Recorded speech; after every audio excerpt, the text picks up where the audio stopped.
South Africa may finally be edging its way out of junk status, and the timing couldn't be more interesting. Today we're unpacking our first upgrade in nearly 2 decades, while more leaders are now skipping the G20, and how Denel's latest scandals have gone international. Plus, in the Wildcard, the ancient footsteps discovered up the West Coast.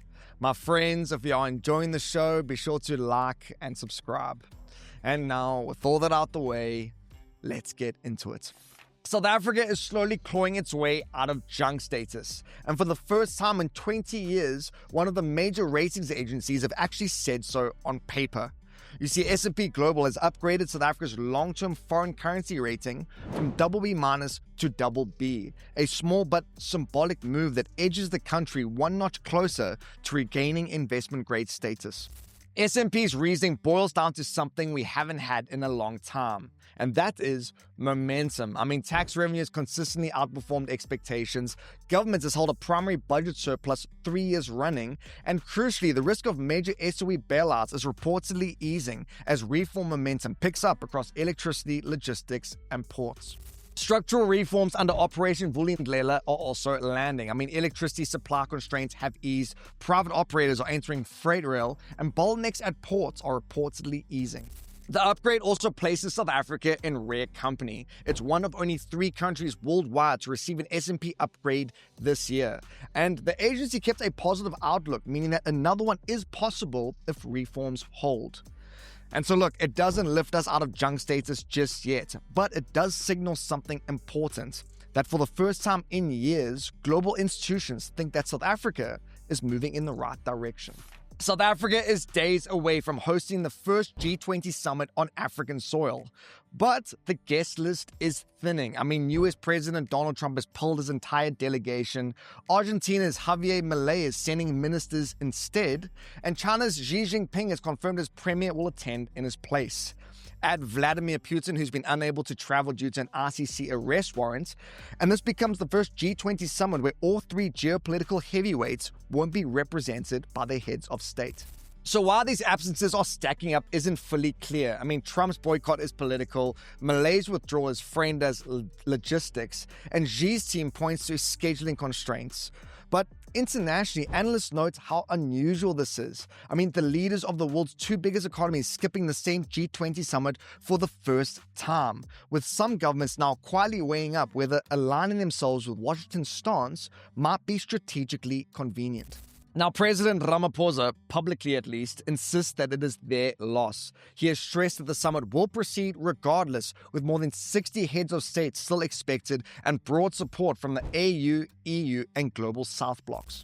But behind that choreography is a larger test. You see, when the US and other big players are absent, the conversations in the room inevitably shift.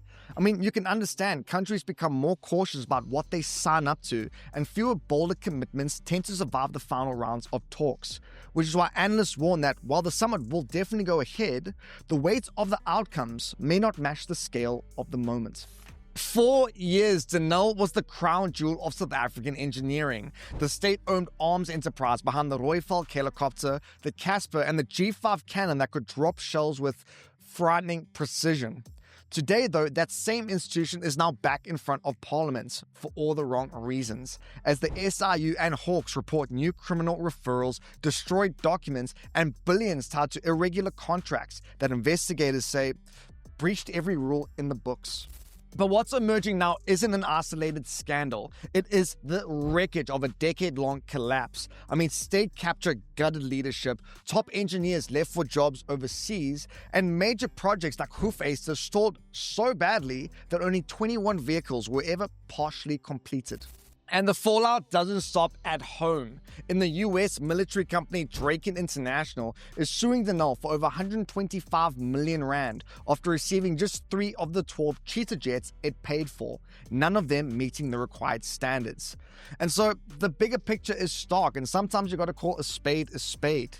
Our state-owned defense company, once respected worldwide, is now a legal, financial, and operational liability. And South Africa is still paying for its downfall.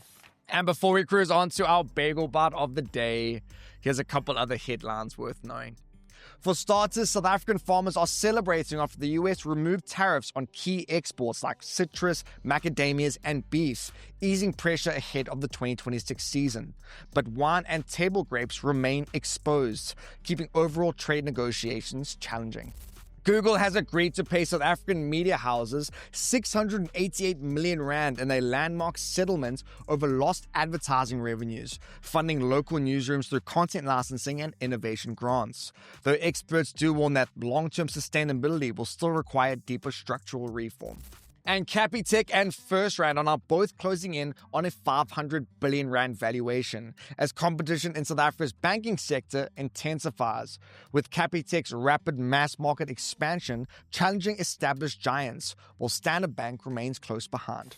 And on to our Bagel Bite of the day. Let's see what you got. The question is, which country owns the Faroe Islands? Is it A, Denmark, B, Norway, or C, Iceland? We'll give you the answer at the end of the show. And on to our Wildcard section. Just outside Longabon on the edge of the West Coast National Park lies one of the most remarkable archaeological finds in the country, and most South Africans have never even heard of it. So they're called Eve's footprints, a single set of fossilized human tracks preserved in hardened sandstone on a stretch of ancient dune. Scientists estimate they're approximately 117,000 years old based on the dating on the surrounding rock. Now, if that's correct, they may be amongst the oldest known footprints made by humans anywhere on Earth. The prints were discovered in 1995 by geologist Dr. Dave Roberts, and while the nickname Eve suggests a woman, that part is not scientifically confirmed. Researchers simply noted the size of the prints and the fact that they appear to represent one individual walking barefoot across a wet dune surface. What's uncontested, though, is the significance. They offer rare physical evidence of early humans living along South Africa's coastline long before civilizations emerged elsewhere.